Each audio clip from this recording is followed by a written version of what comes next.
This is a spiritual journey of ex-Air New Zealand Air Force from Azan, serious illness, to Mecca. Assalamualaikum, Uncle Karen. How are you? Assalamu alaikum, I'm fine, thank you. Uncle, can you share to us how do you know about Islam? My first personal experience with Islam was when I was working in Singapore back in the 1980s, and adjacent to where I was living was a mosque. So every morning you had the Azan for morning prayers, and it was, I suppose, inquisitive to find out what that was all about. So that was my first introduction to Singapore, to Islam, and a lot of the local people who I worked with were Muslim, and they were going to Friday prayers and so forth, and that I suppose created a bit of interest about what it was all about. And then how did you decide to be a Muslim? I suppose that came about when I met my wife, who was a Malaysian and a Muslim. And in Malaysia, you have to be a Muslim to get married. But by that stage, I'd had a pretty good idea of what Islam was all about. I was brought up in a Catholic family, Catholic education, and I was comparing the two religions, Islam and Catholicism, and sort of found that Islam provided the answers I was after at the time. Okay, so how long have you been become a Muslim then? Or that's a good question. I suppose you could say probably a strict practicing Muslim probably for about 12 or so years, 12, 15 years. You get to a stage in life where you think, is this the road to go down? And if I'm going to go down this road, then you dedicate yourself to that. Okay, so how long have you been married? Oh, close to 30 years. 30 years. So I think 30 years you became a Muslim, but you start practice as a Muslim about 12 years ago. How come it happened? A number of things, really. It wasn't... Before continue hearing his sharing, this is his picture with a Malaysian lovely wife. The children already grown up and mostly they are living overseas. Now this couple living by themselves happily in Newlands, Wellington. So, how long have you been married? Oh, close to 30 years. 30 years. So I think 30 years you became a Muslim, but you start practice as a Muslim about 12 years ago. How come it happened? A number of things, really. It wasn't... I suppose my exposure to it, meeting other Muslims on a social basis, especially the setting up of Ameen was a major factor in that you came into contact with a lot more Islamic people, and you tend to think, yes, the Islam is the way, and you will abide or live in the Islamic faith and its traditions.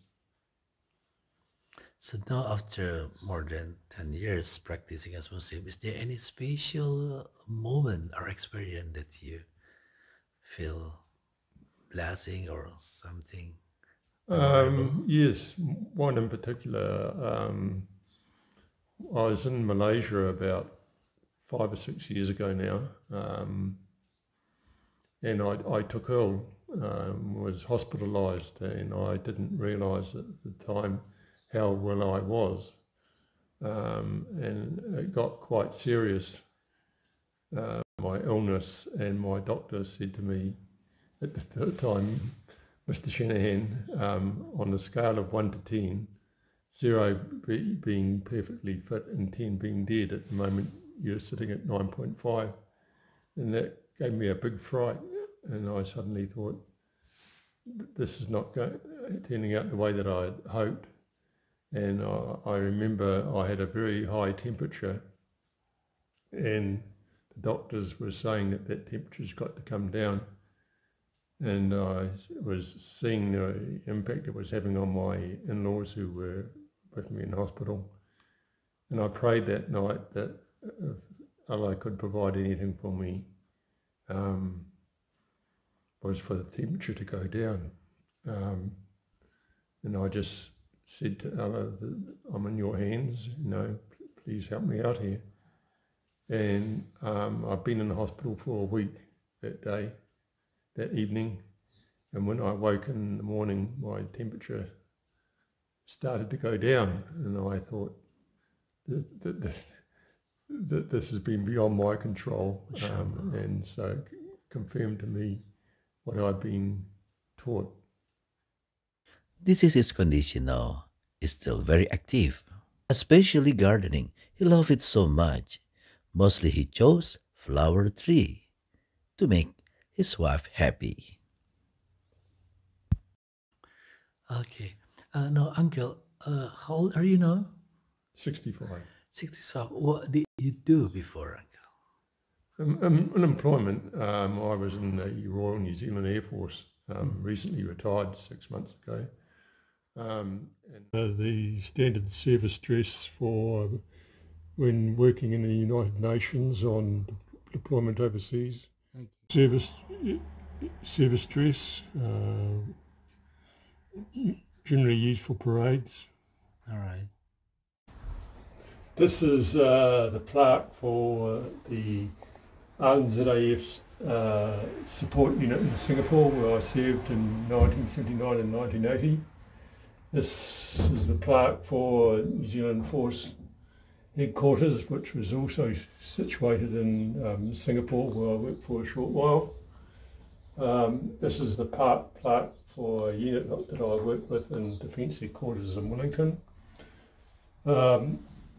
This is the plaque, both these two plaques, with the multinational force and observers in the Sinai and the peacekeeping force. And we were part of the Rotary Wing in the Sinai. This is the plaque from the Royal Air Force Base in Scampton, Lincolnshire in England, when I was deployed to England for 6 months. This is the plaque for service in East Timor with the United Nations back in 2002. That's also the plaque for the multinational force and observers in peacekeeping force in Sinai in Egypt. This is landing on a rock out the back of Kuala Lumpur in Malaysia. Okay. Bit of a naughty thing we shouldn't have been doing, but and this is when I was with the Royal Air Force aerobatic team in United Kingdom in 1994. Wow, a lot, Uncle. Thank you so much, Uncle. No problem. Return from the Hajj. Is it last year? Yes, How was that? absolutely amazing. It's probably at times an experience you can't put into words. You have to experience it yourself. When you have over almost close to 3 million people in one location, and it's an overwhelming experience, something I've never really experienced like before in my life. And I only think the outcome of that has been that Hajj has endorsed my all my thoughts of Islam, and hopefully, inshallah, my ability to be a better Muslim. I mean, mashallah, it's very nice to hear your experience, Uncle. May Allah bless you always and your family. Thank you so much for sharing the information and experience. Thank you. Assalamualaikum, Uncle. So, Hope we can learn something good and get a positive side of the story from this lovely couple.